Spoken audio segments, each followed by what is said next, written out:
Dissects, episode 11 of Teed Up, where everybody's a sports expert. A podcast that makes students care about sports. We're an original podcast created and produced by Long Beach State's student-run newspaper, the Long Beach Current. I'm Brandon Rodriguez. And I'm Gianna Echeverria. Today we are joined by special guest, head coach of the women's basketball team, Amy Wright. Boomer Sooners, just to get it going. Hey, get a little chuckle they're not my paychecks. So go Beach. There we go. Go Beach. But yes, very decorated, honestly, Coach, and you seem to bring a lot of success where you go. I was just looking back on a little bit of what you were doing before you got here. Really impressive stuff out in Oklahoma, A&M too, and that's obviously translated here to Long Beach. And as someone who's really into women's basketball, women's sports, coming up on the rise, it's just really cool to see that translation. Yeah, it's they say you slide 16 inches over, and you really don't know what it's like, and that's the truth. So getting my first head coaching run here at Long Beach State, it's been fun to take everything that I've learned, that I've experienced at these places. I mean, gosh, I think this is year 27, 28 in college coaching, Division I. So I should know a lot, but every day I feel like I don't. So it's been really good. And, I was fortunate to work around a lot of great coaches. There's Bob Starkey that's at LSU right now working for Kim Mulkey. Obviously, Jenny Baranchek's doing a fantastic job at OU. Gary Blair, he's in the Naismith Hall of Fame. He's in the Texas High School Hall of Fame. So, just having great people around me. And, I started off at University of South Florida with Jose Fernandez, who just got the Dallas Wings job. So I've been fortunate to be surrounded by really great coaches. Yeah, that's awesome. How do you think or what is the biggest takeaway you've taken from some of these notorious coaches? Yeah, I think each one's a little different piece of something. I think, with Jenny at OU, she was Miss Positive all the time. And her style of play was very different. Her coaching was very different, but it was effective. Then you have Gary Blair, we're going to have 3-hour practices, and he's going to be negative Nelly, but it still worked. He won a national championship. So I think, a lot of it is just finding out it's okay to be different. There's not a blueprint to this at all by any means. You have to kind of find what works for you and then find players that work with what you want to do, whether it's on the court, off the court. And at the end of the day, our goal is to just grow these young women into success stories, whatever that looks like on the basketball court, off the court, in their lives. Some might be mothers, architects, teachers. At the end of the day, are they really good at that? And that's part of our job. And Coach, having experienced all that, having so much just incredible coaches in your lineage is just, what have you nailed down as the culture for Long Beach State, and just what culture do you bring to this program? I feel like we've done a really great job of investing in the community. We did over 300 hours of community service last year, and our ticket sales have almost doubled. So getting the young women out there is one thing, but then now we have a product on the court. And the community's been very supportive. Since this is a student broadcast, we could definitely use more students at our games. But I think that's been the one thing that we've done. And then style play it's different than I think what the Big West has experienced. It is fast paced. We do get shots up. I mean, we're getting 80 possessions a game. So you're shooting the ball within 12 seconds of the shot clock. Obviously, we have some improving to do on both sides, but I feel like that's the environment that we've really created. We've recruited players that are selfless servants, and that translates on the court, and then also having a fast, fun, furious style of play. How do you go from going from last season to this season? Obviously, you're bringing in a lot of newer success for the team, which is lovely to see. Obviously, there's some holes with Savannah Tucker being gone and other key players too. How did recruiting this offseason fill those spots, or where do you think you filled those spots? Yeah, we had 9 out of 10 that could return, and 9 out of 10 returned. Amazing. So we graduated 4. So Sav graduated, Pat graduated, Lovely graduated, and Rachel graduated. So obviously all those statistically, are our key components. We went ahead and recruited 3 true freshmen. and 1 transfer. We feel confident. We needed the maturity just in terms of playing time from Kylie Pepe, who is a transfer from San Diego State. Then you have Kitten Claw, who's been with me all 3 years. So I think there's a maturity level there. Jacoya Jones-Brown and Michael Richards, they're returning as all Big West Conference freshmen. So I think having those pieces is something to really build on. And the expectation of what we have on the court. Sometimes new freshmen or new players don't understand expectation. I think having a core of 9 kids that know the expectation, they're allowed to help and guide the other ones as well. So, all those vacancies are open in terms of rebounding. Who's going to get the boards for us? Who's going to score the points for us? Does it have to be one person averaging 25 like Sav? No. We can do it by committees. And that's actually probably better for us, and that makes us harder to guard. So people have stepped in those roles. Will I say it's consistent at this point? No, it's not. Yeah. But there is talent there that can fill that void. And Coach, I did want to ask about Jacoya Jones-Brown, Michael Richards winning all true winning those titles of freshmen, then also having Kylie Pepe, Kenan Call that are returning. Who have you seen step up as kind of the leader of this team and kind of fill that role of being a leader? I think Kenan has been the most consistent. This could be her last year. So I think she's really buckling down and wanting to create kind of her own path and leave a legacy of success, because she does feel that kind of responsibility. She's not the freshman anymore. She's not rehabbing her knee. So she's really stepped into that role. I think 2 really good, assistants in that realm are Jacoya and Kylie. Kenan is very straight to the point up front. She's going to tell you how she feels in the moment, which is good. And then you have Jacoya and Kylie, who can kind of give the pats on the backs and take people to the side and, hey, this is what we got to do. So it's good to have that balance of leadership. So yeah, I think they've really stepped up. I think it matters to them, which is what you want to see in players. You don't want to see players that kind of just take it for granted.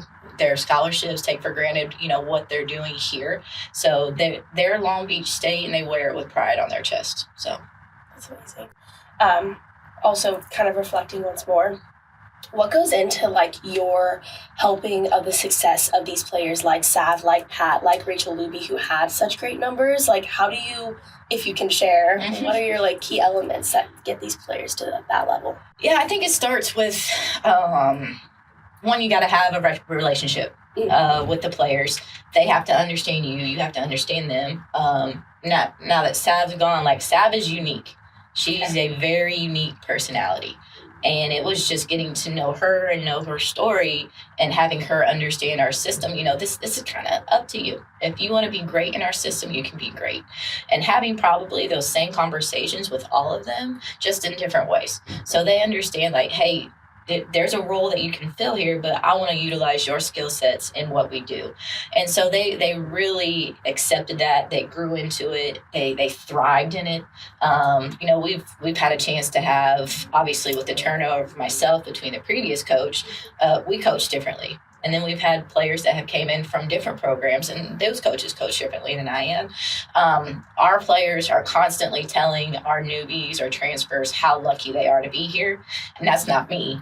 That's players telling players that. So we genuinely care. We do so much team building. I tell them the truth. I don't sugarcoat things, but they know they can walk into my office after I yell at them and have a conversation. So I think that's been the key thing of installing confidence in them on the court and confidence in them off the court. And Coach, how special of that was that moment seeing Savannah Tucker get her 1,000 points? I mean, she's going to go down as a Long Beach legend. Just how special was that for you as a coach? Yeah, I was happy for her. I mean, it was all the work that Sav put in previously. She went through it. She sat the bench her freshman year here. She had to learn and grow in that space.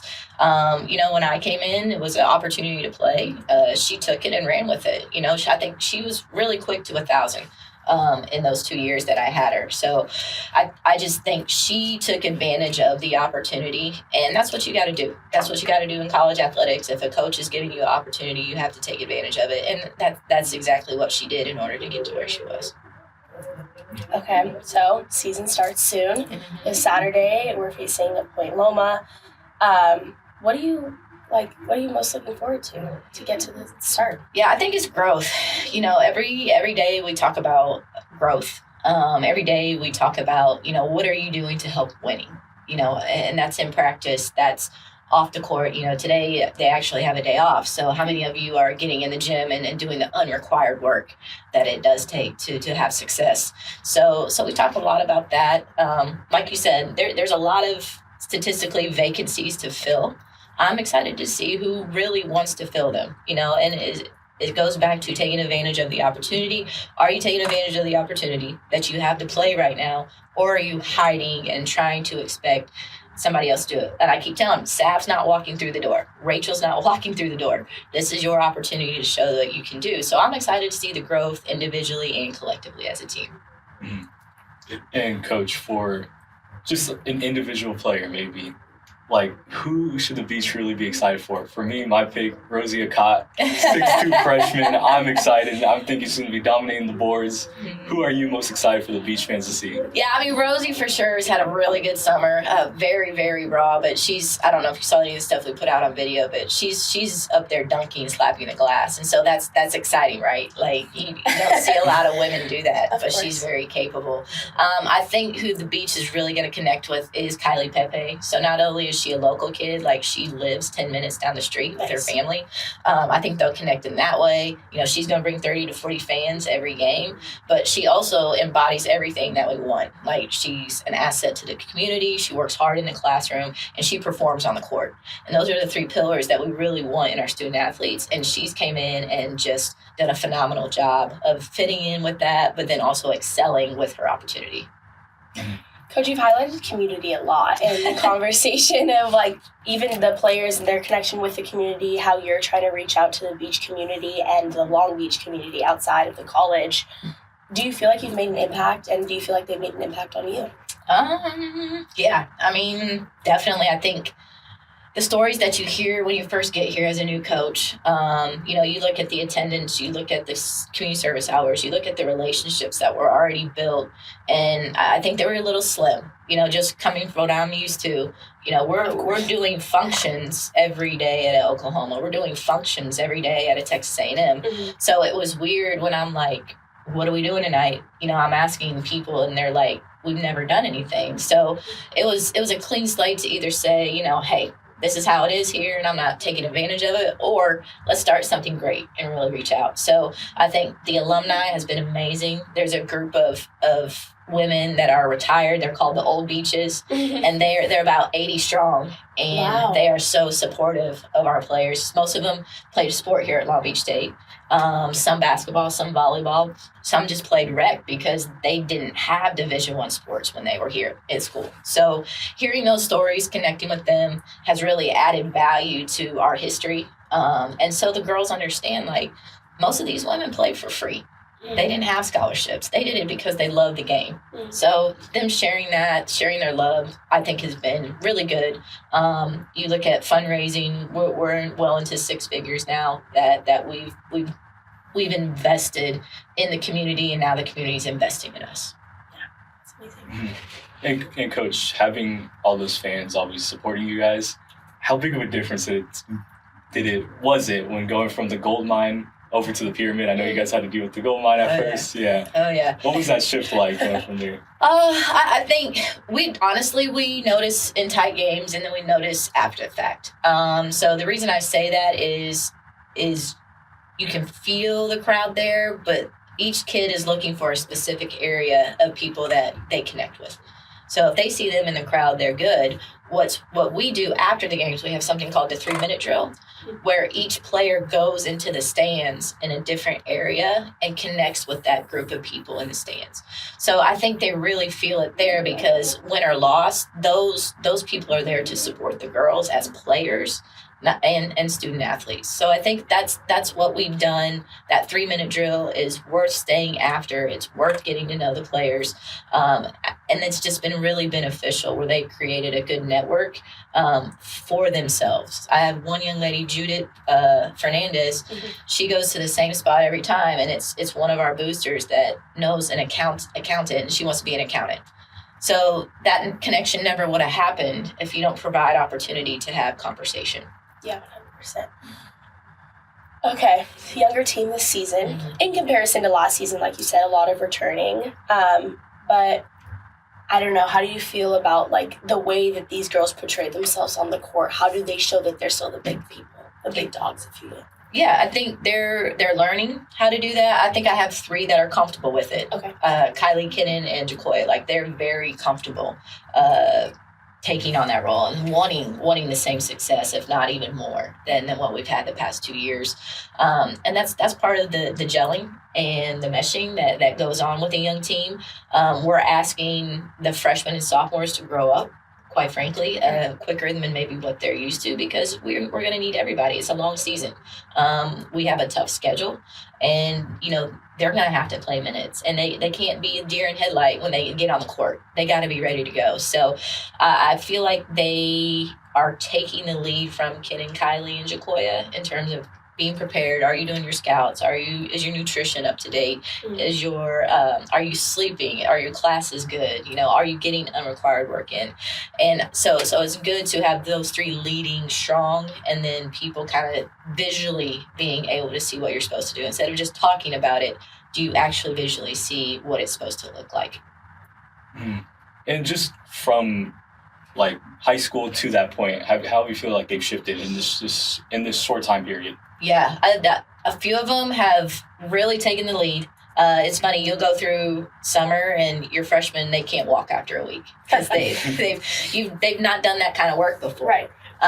So seeing them grow, I think physically they're used to the demand that it is now to be a D1 athlete. I think it's still a mental aspect. What is your maturity level when it comes to this? Because you might not be able to go play video games for, 2 hours a day. That might be a time where you got to go get a healthy meal, or you should be in the gym. So I think it's balancing their time management, growing up a little bit. But again, it's beneficial for them to hear and see how to do it. And I think that's what's good, is having teammates that are doing it the right way. So they can see it and do it as well. You mentioned your tough schedule. Yeah. Outside of our conference games, what games are you most excited for and most hungry for? Yeah, I think this first road trip coming up, we go to Wyoming and Colorado State. So two tough teams, 2 very different styles of basketball, which was kind of the purpose of the schedule. In the Big West, you're going to have a variety of styles. Some people are going to want to walk it up and run a set every time. Some people are going to have a dominant post player. Some people are going to have dominant guards. Some people are going to press you for 90 feet. So the schedule really reflects what we're going to see in conference. So I'm excited for that. I mean, just the first road trip, on the road, how do we go in it? Are we going to be like, oh, wow, we're in Wyoming? And, they're probably going to have 5,000-6,000 people there. So it's Colorado State. And then just the bonding on the road trip, I think that's always fun. At Long Beach, you don't get those opportunities because of finances, because of schedule, where most teams are able to go to a Cancun or a Mexico for a week during the holidays and really be together as a team, as well as play basketball. We don't have those opportunities here. So I'm excited for them to kind of bond in that way. I think Portland's going to be a good one to come and watch. That one's here at home. Obviously, Oregon State, newly transitioned into their conference. So, a couple of good ones, great opportunities. Great opportunities. I think, a lot of them can go 50-50 either way. So we just got to show up and be prepared. Mm-hmm. I do want to ask about that team chemistry where you said, those road trips make a big difference. How quickly do these players, how quickly do they transition and just become this, community within themselves? How quickly is that transition? I don't know. If I knew, I'd be a professional. Yeah, I'd be a professional coach. But, again, you have a lot of different people from a lot of different places. Mm-hmm. I had 2 players that played on their national teams this summer, in Judith and Haley. So they've experienced what it's like to be on the road for a long period of time and be around your team, involved with your teammates. So, I think it's good to have those heart-to-heart open conversations, which is what a game provides. And then after the fact, they're around each other. They're not able to go do ABC. We're not going hiking. We're not going to go see the mountains. We are on a business trip. Mm-hmm. So I don't know how long it takes. And each team's different. It's kind of like when you're putting your system in as a coach, the X's and O's part. You don't want to be at your absolute best the first week. You want to be at your absolute best, come January. And so that's kind of where it is, because it's ups and downs, and these are young women. These are young women that are up and down, round and round. So you want them to have consistency come January. So we've been to the Big West tournament twice. You're having that notoriety, building that at Long Beach State. How does your coaching staff feed into your hunger and the players' hunger, and how do you guys reflect that onto your players? Because you guys are just as hungry. Yeah, it's interesting. Like I said, 16 inches over, how different it is. I always say this to my three, to Kenan and Jacoya and Kylie. Mm-hmm. Leaders don't get a day off. Like, you have to come in every day and be the exact same person. So I come in, I have a lot of energy, I'm excited, because I love what I do. I tell the girls I love this is my best 2 hours of the day. So having that piece of passion and making sure my coaches understand, like, you can't have a day off. Like, you have to be excited about what you do, and we have to be on the same page with that. And then just the preparation, like what it really takes to win in the conference, what it really takes to go through, a non-conference season and win. Like, it's work. It's not 2 hours of film. It's 12 hours of film, and we got to know every single play. And we can't just put it on the girls that, they have to know all the plays. We have to know all the plays, and we have to help them. So I think it's just the passion and energy that's kind of like, when coach steps on the court, it's time to go. So hopefully they have that same mindset, is when you get between the lines, it's time to go. Obviously, you've also moved from outside of basketball. Mm-hmm. I want to take it outside of basketball for a second. You've moved to Long Beach from places that are like huge Southern community. How do you like it? Like, do you like it being here? It's like 3 years now. Yeah, What's it about? Year three. So big college towns for sure. That's what exactly. I'm used to. I'm used to the 10-minute drive to work. Mm-hmm. And maybe on a back road or two. Don't even have to get on the interstate. So, but at the end of the day, I think Long Beach, the city is very diverse. It's one of the most diverse places I've ever been, and I don't think that's just Southern California. Like, I really think it's Long Beach. Yeah.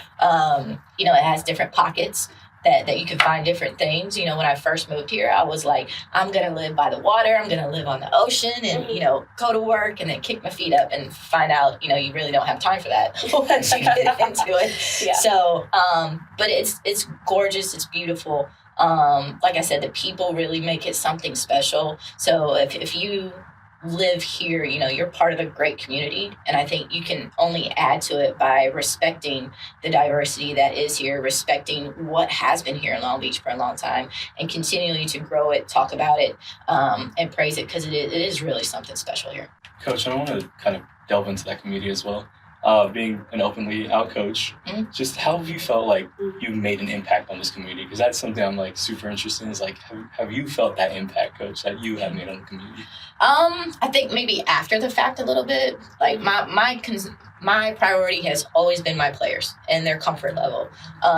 When I played back in the day, mm-hmm. It wasn't a thing. You didn't really talk about it. Of course. It was, okay, if you are, but whatever, it wasn't, the support wasn't there. The support of even talking about it wasn't there. Right. So I think that's my number one priority, is the comfort for players. I think people see that. I think people feel that. So I think the impact is, I'm very approachable. From the community, I'm very approachable, from whether it's business owners or people that want to have a conversation about it. Mm-hmm. And it's who I am. And so the more you own it, that's just me as a person, and that's what I want to be known as, a person. Do I want to be known as a gay women's basketball coach? No. I want to be known as Amy Wright, the Long Beach State coach. So I think people get that and respect it, but also at the same time, we can have a conversation about what it might be, what you're going through, or maybe what you're trying to figure out. And the community, again, like I said, it's been really good. I just think there's a comfort now instead of just avoiding it. Like, there's an open door policy. Everybody knows. It doesn't kind of matter who you are, what you are, what color you are. I don't care. Who are you as a person? And that's the most important thing. And I think that message has been relayed into the community. And so they've kind of embraced it in terms of not only coming to support us, but asking me to support them. Coach, something I was really curious about was, when you guys see like the coaches poll, is that something that you guys kind of carry as like a chip on your shoulder? Like, let me prove them wrong. Like, let me show that this is the place to be. This is the #1 team in the Big West. Yeah, I mean, I think quietly. 100%. I think behind closed doors, quietly, of course. You know, you never want to be picked better than what you are. And I would say that I say that because last year we were picked 4th, and I thought that was a little high. And then we come in and we're 7-0 to start the Big West, and my kids are feeling really good about themselves. And I'm like, we're not even halfway through conference season. Mm-hmm. You know, then you have a couple injuries, and you know things happen, and then you drop all the way down to kind of the 7th seed. So I think quietly, you know, you let them know like, hey, this person's ahead of you. But I'll tell you right now, the Big West is so, you know, the movement of highs and lows and 1s and 8s it's so just jam-packed. You just never know. And bottom line, at the end of the day, you can't take anybody lightly. Okay, no matter what, if you have a chip on your shoulder or not, you know. So I think it's something to carry in your back pocket for motivation, but I don't think it's going to be what's going to be on our wall. They picked us 6th. So, last question for you, Coach. What is your message to the students? Like you said, you want to get more students out into your stands. What should they be excited for? What should they be looking forward to from you specifically? Yeah. Or directly? Directly, specifically, you know, we have a couple nights, you know, come out every home game has a event by it, you know, whether it's a giveaway or whether it's special guest. But the biggest thing is like, you guys make a difference. Mm-hmm. You really do. You know, if the band is there, you know, hearing the fight song, hearing the towels, or, you know, people cheering good play or booing the other team, like that really does help. I think that young energy is actually needed at our games. Our fan base is very different than the guys. Our fan base is very different from volleyball. So I think having that new energy, that excitement, you know, our marketing team has done an amazing job of creating a brand new game event. So for that 90 minutes that we're playing on the court, there's going to be other things going on that the marketing team has done an amazing job of creating and getting ready for that in-game experience. So you got to come to at least one. Like I tell everybody, come to at least one. Then when you like it, bring a friend. Then when they like it, bring another friend. And so it can just be a normal, that's what you guys do, you know, on a Thursday or a Saturday. Go support women's basketball. Yes, Tired of the lack of support in women's basketball, y'all. They're also ballers too. Yes. But we want to shout out Long Beach Current socials and our team over at lbcurrent.com and at lbcurrent on Instagram, and go follow LBSU women's basketball. Stay updated with everything they're doing this season. Obviously, Coach Amy Wright will keep it big. Yeah, Thank you so much, of course.